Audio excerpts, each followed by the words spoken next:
Hello and welcome to Fueling Around with me, Jason Plato, and my co-pilot and navigator, Dave Vitty. Hello. Fueling Around is powered by Adrian Flux. As the UK's largest specialist insurance broker, Adrian Flux will tailor a quote to your exact needs and help save you money on your car, your bike, or your home insurance. So then... How are you, JP? You well? I'm very good, very good. Well, do you know what? Our guest today is a lady who has motorsport and all things automotive running through possibly every vein and artery in her body. When you see the term petrolhead, it might as well just say, Suzi Perry. How are you, darling? Oh, what a lovely introduction of my veins. Thank you. I'm really well. Yes, it's obviously I'm locked down at my house in France, which has been quite fortunate, really. I've got a little bit of space, but yeah, it's been good. I've been busy. Do you know what? Not a bad place to be locked down, eh? Well, you know, like I said there, really lucky because I've got a bit of space here and the weather's been a bit dodged, to be honest. I think you've had better weather in the UK, but it's nice to have the garden and it's nice to be able to have a bit of nature and fall in love with things that I fell in love with when I was a child.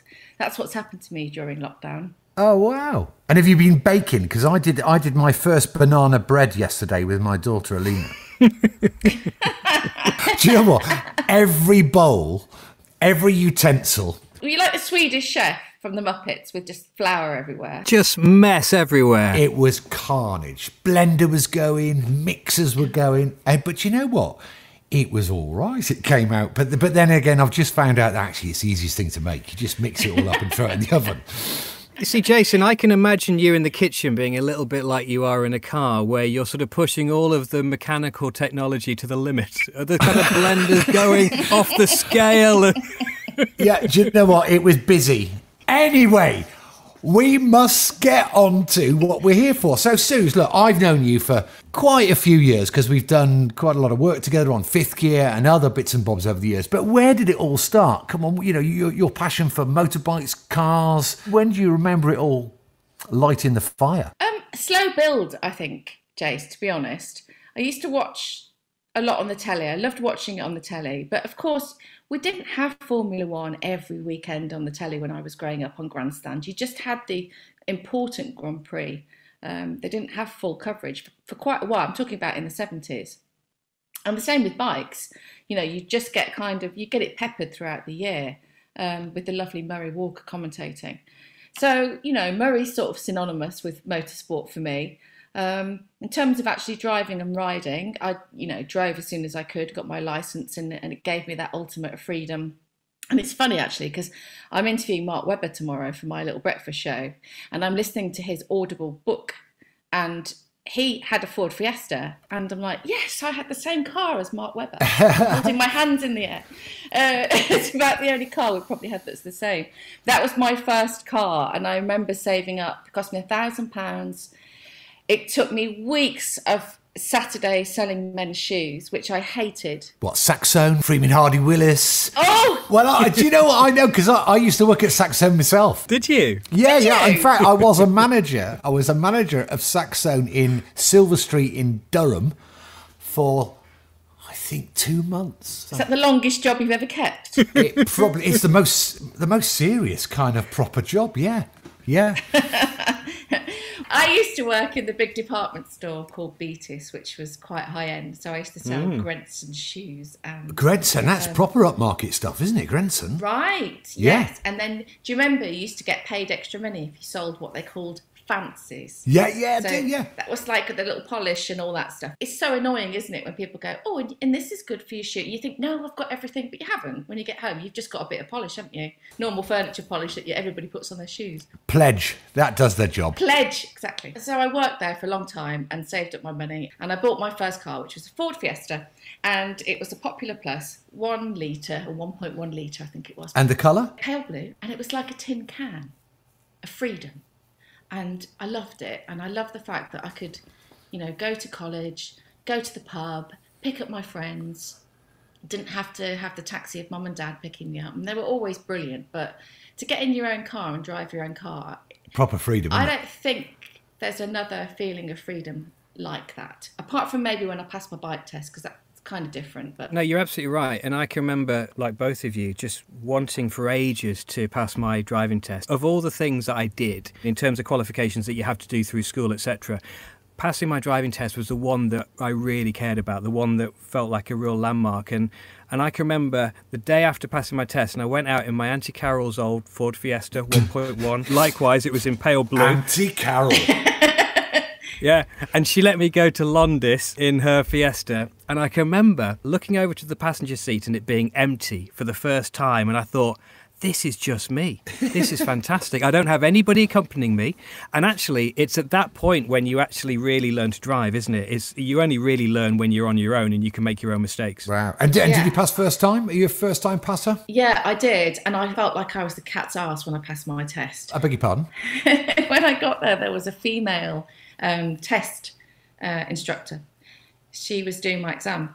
And, obviously, back in what would it be, in the late 80s, I was hoping it was going to be a bloke. Why? Well, just because, when you're sort of 17, 18, back in those days, you could have flirted a bit, and got away with a dodgy hill start or something like that.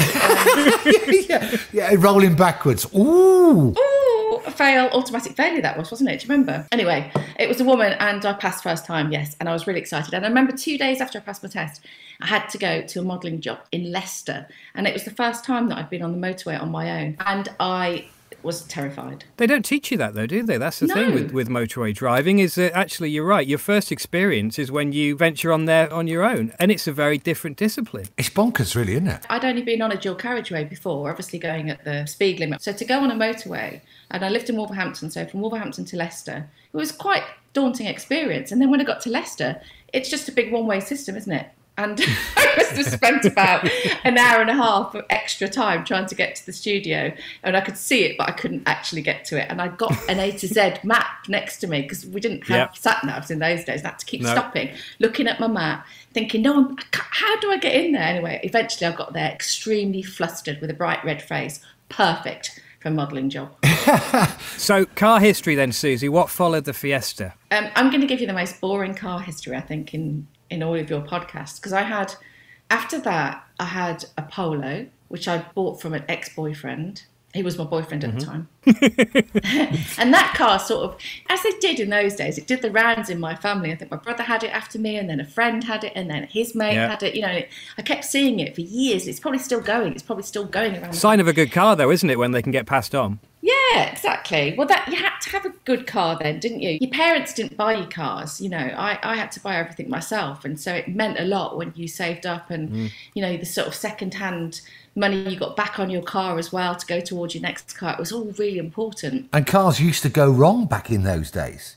Stuff broke, didn't it? And cars broke down, unlike today. Yeah, and you had to have your membership to the AA or RAC or whatever, and you had to really be able to change your wheel. I mean, that was one of the first things I learned to do, because obviously it's important. You don't want to be waiting for someone to do that for you. You could do it yourself. In my family, it was quite important to be able to maintain the basics. So, I learnt the basics from my dad, really, on how to look after things. I'm not saying that I can service a car, but I can certainly kind of, if I hear something going wrong, I normally know, what's going wrong. And things went wrong in those days. And my car used to get hot wired, and it was a mess inside. Then I had the Polo, and then I think I had a Clio after that. I bought it second hand, a Renault Clio, but the top, it was called the RT, I think. And my best friend had the same car, and we just thought we were driving around in our little Renault Clios. Black. I've always had black cars, apart from my Ford Fiesta. Big stereo? I had in my Clio a stereo, but I won a stack CD system on the radio, on Capital Radio in London. Wow. Yeah, it's the only thing I've ever won. And was that a boot-mounted stacker? Yes, it was. They were very much cutting-edge technology then, to actually have a stacking CD system. Dave, they were. They remind me, I mean, I'm laughing now, but I laugh at my dad's 8-track, because my dad used to have an 8-track in his Jaguar, and it reminds me, when I hear certain songs, it always reminds me of driving to Wales on holiday, which is what everybody did in Wolverhampton. we all just used to take Wolverhampton to Abu Dhabi or Aberystwyth for the summer, for some holidays. And yeah, so my dad had this 8-track, and he still got it at home with these great, massive, big cassettes of like Glenn Campbell and Wings and you know, bands, but great bands from the 70s, Steely Dan, Doobie Brothers, things like that. Really reminds me of being in the car. And then I had this access to, obviously we had cassettes and stuff, but to be able to have a multitude of changes without fiddling around and looking down, it was great, and I loved it. And yeah, and I won it on Capital Radio, and I was quite sad to see that car go. I had some really, really good times in that car, but then I, you know, met a guy and got engaged, and we sort of pooled our money together, and it kind of went wrong from there on in, really. And it's another story. But we had 2 cars then between the 2 of us, and we had what did we have? We had an Audi and a BMW 320i, which was nice. But I didn't feel like it was very me, really. I feel better in a smaller, sportier kind of car, I suppose. And anyway, after all that dissolved, a few years later, I got myself a Honda S2000. Good motor. And then life started looking up. And I love that car. They are much underrated, I think, those cars. Yeah, quick, fun, handle well, really good bits of kit. But you don't often see them on people's sort of top lists of cars, do you? You know, everyone talks about things like the MX-5, etc., being a sort of perfect little two-seater, but they miss out the S2000. Do you know what I loved about the S2000? It reminded me of being on a motorbike. And I think that's why people maybe don't put them on the list, Dave, because they were a bit afraid of them, because they were quite skitty, especially the early versions of them.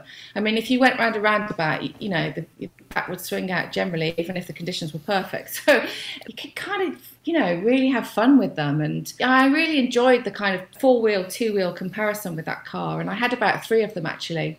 That's how much in love with that car I was. And I suppose I was doing the coverage for motorbikes then. I was in my late 20s, and I got a bit more racy, and I was riding more bikes, and I was testing bikes for different bike magazines and that kind of thing. So I was kind of enjoying going a bit quicker and feeling more at one with being in a car rather than just using it as a vehicle to get from A to B. You know, it's a bit more of a play thing.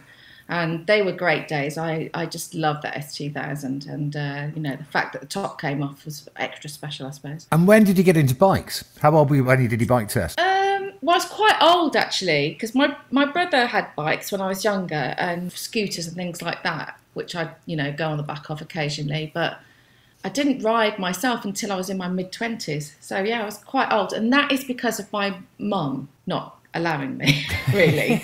And she really, really was quite against both of us riding bikes, just from the danger element. And so when I learnt to ride a bike, I didn't tell them. I don't know if she's ever forgiven me, actually, but I had to go and do my bike test, and it was pouring with rain, and it was in Redditch, another land of roundabouts. And I did my bike test in this pouring rain, and the instructor was behind me in a car. And I remember he was about 6'2". He was so tall. And I couldn't believe he was in a car. And I just thought, it's only a bit of rain. Get on your bike. Come on. Anyway, went out, passed. I did pass first time. I was actually as excited about passing my bike test as I was about passing the car test years earlier. I rang my parents, and my mum just burst into tears. She just burst into tears, and she went, "But you're not going to ride, are you?" Do you feel at home on a bike? Yeah, I do. I love that independence feeling, that feeling of freedom I think it gives you. I like riding horses as well, and there's a similarity between the two, although you can trust a bike more than you can trust a horse, clearly. So a question for you, Suzi, is as someone who rides bikes and obviously has a passion for bikes, when you're a bike rider, can a car ever give you the same excitement? And by that I mean that one assumes that a motorbike is always more of a thrilling experience, therefore can you ever replicate that with 4 wheels? Is that a fair question? Yeah, it's a very good question, actually, Dave. I think you can have great fun in a car. I mean, Jason and I had amazing fun around Rockingham. Do you remember filming for Fifth Gear?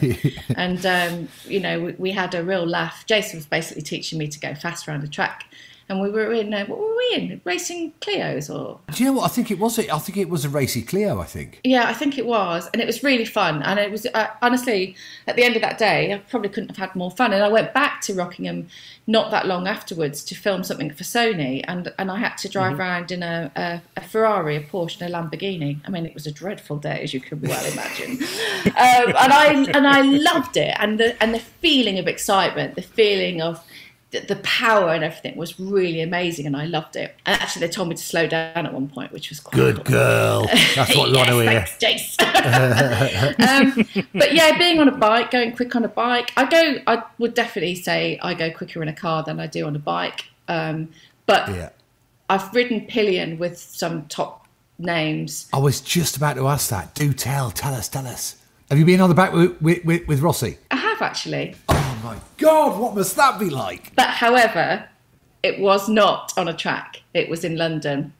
We were doing a promo thing, and he was riding around on he was with Honda at the time, so it would have been big comfy Honda bike at the time. What's the one I'm thinking of, with the huge panniers and stuff? Yes. Big wide... Yeah, the Goldwing. Is it the Goldwing? Goldwing. Yeah, it was. It was a Goldwing. So it definitely wasn't, going round crane of curves. It was different. But yeah, it was riding pillion with Valentino Rossi, which was a lot of fun. And I was filming it at the time, and he was sort of giggling and laughing at everyone taking pictures of us. And it was just a really enjoyable experience. And I don't think many people can say they've ridden pillion with Valentino. So he must look tiny on a Goldwing. Well, he's quite lanky. He's quite tall. Oh, is he? Okay, Yeah, I always he's thought he was tall. proper Diddy. And I kind of just imagine him being like a little sort of 6-year-old child on a Goldwing. No, he's tall. He's one of the tallest motorbike racers. He's some dude, isn't he? I went down to the final race at Valencia maybe 3-4 years ago when he was in the shack with winning it. And in fact, Mark Webber organised the trip. It was a lads' trip. And it was great because we got everywhere. I mean, we literally were on the pit wall for the start of the race, and it was just like, should we be here? But we had access to do what we liked. Anyway, we went into Rossi's garage not long before the race, and I had I was in a trance. I couldn't stop staring at him. I was mesmerised by the presence the guy's got.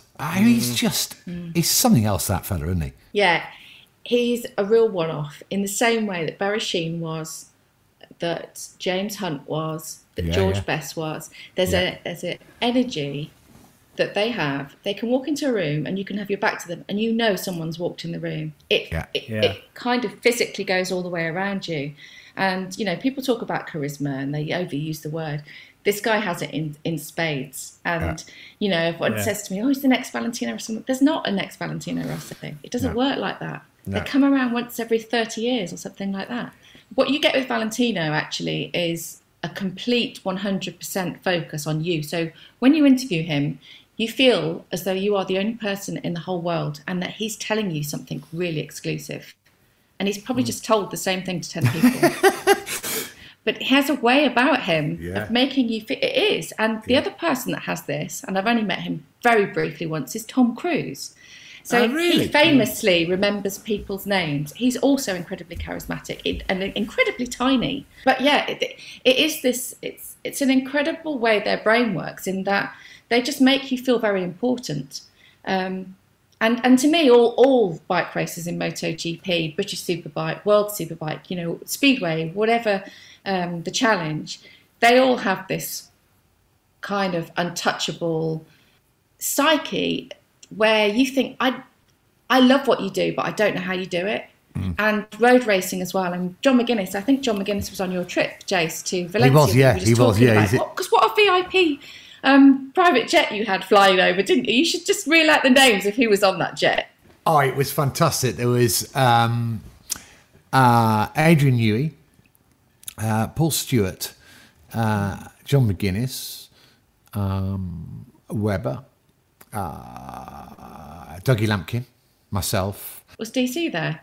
No, DC wasn't there, which I think everybody apart from me and John McGuinness were quite pleased because it would have gone over the top. and me and John were trying to get it to go over the top, and we just couldn't quite tip them over. But also, Jason, presumably you would have had that fear that many people have in that kind of situation, where you suddenly think when you're in the air, if this plane goes down, I won't even make the headline. Motorsport royalty and Jason Plato. Yeah, absolutely. Absolutely. Yeah, it was. But what a trip. Right, I have a car question for you, Suzi Perry, and this could be a tough one. Of all the cars that you have owned, imagine you were only allowed to keep one of them for the rest of your days, to last you forever. One car and one car only. So bearing in mind, this has got to do everything. Which do you choose and why? Oh, would it be a car, though? Well, it might. Do you know what? Given it's you, it could be a bike. Oh. Sorry, that came out wrong. You know what I mean? Yeah, thanks.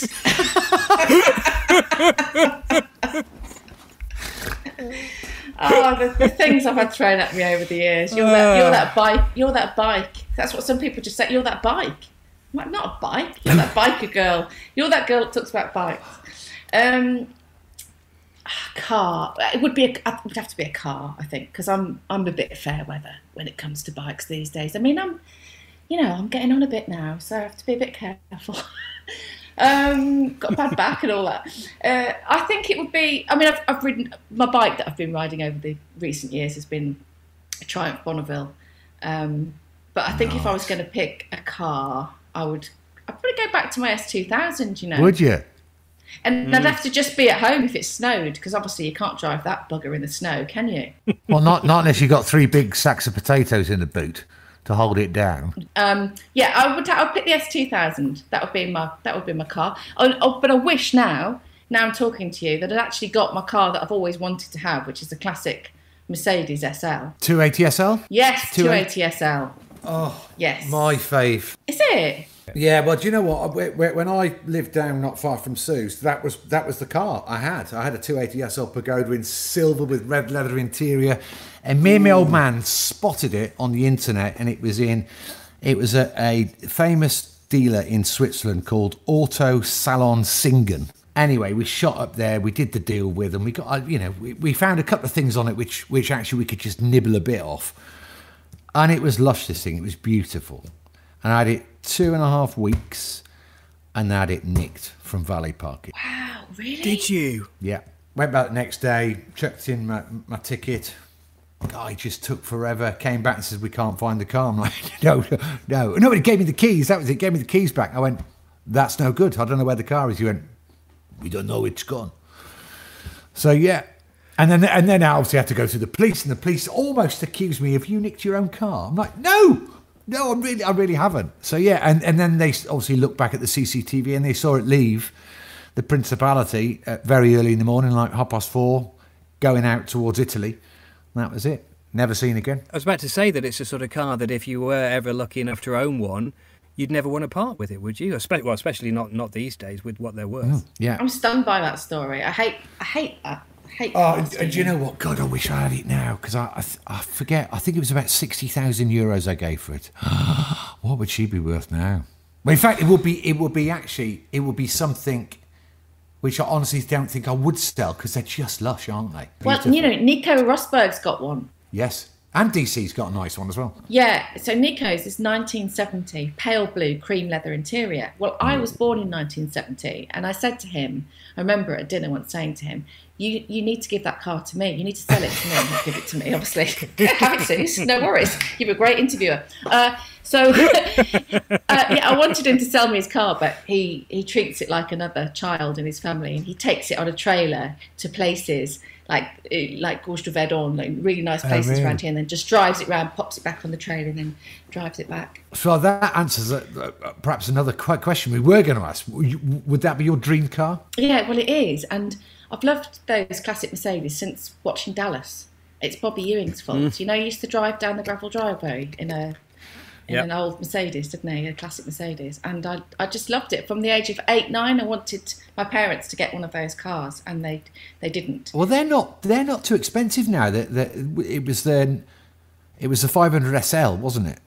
The boxy one. I think it was the 500 SL. Yeah. Yes, it was. Yeah. They're not too dear actually yet. I think they're probably going to keep climbing. We know what your dream car is. So what would be your dream drive or ride. So you can either be on a bike somewhere, where are you, where are you going? Or you can be in your dream car, where are you, where are you going? Okay, well, I will be on a bike for this. I would like to be on the Triumph that Steve McQueen rode in The Great Escape. And I would like to be driving... My favourite drive is in South Africa, actually, from Cape Town all the way along the coast road, past Noordhoek Beach, through Chapman's Peak. It's about a 2-hour ride, and you go all the way around the edge. And it's so wild, the Atlantic, and you see monkeys and you see, well, baboons and just fantastic wildflowers, and the ocean is just crashing up onto the side, and you can stop at these little beaches that you can only get to, you know, if you're kind of going off the beaten track. I think that would be my favourite ride to do. That is a mega road, that. You know, sometimes when you're driving or riding, you feel very alive. I think the elements around there and the surroundings make me feel the most alive I can feel, unless I'm a heightened state of adrenaline, I think, and where all your senses go ping. That's what I experienced actually when I was riding pillion with Randy Momola and Steve Parrish and various other different people. When you're going really fast and you're just kind of hanging on. Hanging on for grim death. I love it. I'm going to fess up to something. I had a chance to get on the back with Randy at Donington years ago, and I bailed out. Why? I'm very nervous passenger. You pussy. You know, yes, but I so regret it now. Yes, but I just know I would have hated it until I was safe, and then I would have loved it. You would have loved it going down Craner. I mean, no, that's exactly incorrect. I would have hated it until I got off the bike, and then I would have loved it. I'm with you as well. The thing with me, I find being on a pillion on a motorbike terrifying. Just not being in control. And it's just, I think it's that overriding fear of death that just ruins it for me. Well, you don't want to let that get in the way of living, that fear of death, because that's, you know, obviously going to happen to all of us at one point. But I think if you're on the back with somebody like Randy or, you know, Parrish, or somebody that's a really good rider, then that's okay, isn't it? I think pillion on the road is not exciting. That's why I learned to ride myself, because I didn't like it, because you feel like you're somebody's human backpack. And it's a bit boring, isn't it? Whereas when you're obviously in charge of your own machine, that's a completely different feeling. Jason, regrettably, we're going to have to wrap it up. Oh, do we have to? I didn't realise we'd started recording. Oh, see? I told you it was relaxed, didn't I? Do you know what? I don't think I've completely answered one of your questions yet. We just keep veering off all the time. I'm sorry if I didn't complete the story. To be honest with you, the questions are just there as some kind of rough structure, but ultimately we just like to have a natter. I thought JP was there for the rough structure. That's about it for this episode of Fueling Around, powered by Adrian Flux. As the UK's largest specialist insurance broker, Adrian Flux will tailor a quote to your exact needs and help save you money on your car, your bike, or your home insurance. And a big thanks to our special guest this week, the gorgeous Suzi Perry. Thank you very much. It's been an absolute pleasure. Oh, the pleasure's been ours. Now, don't forget to get in touch with us on Twitter at Jason Plato or at David Vitty. And if you've liked what you've heard, feel free to give us, that 5-star rating. Press the subscribe button and share the podcast on all your socials. Thanks again for listening, and we'll catch you next time.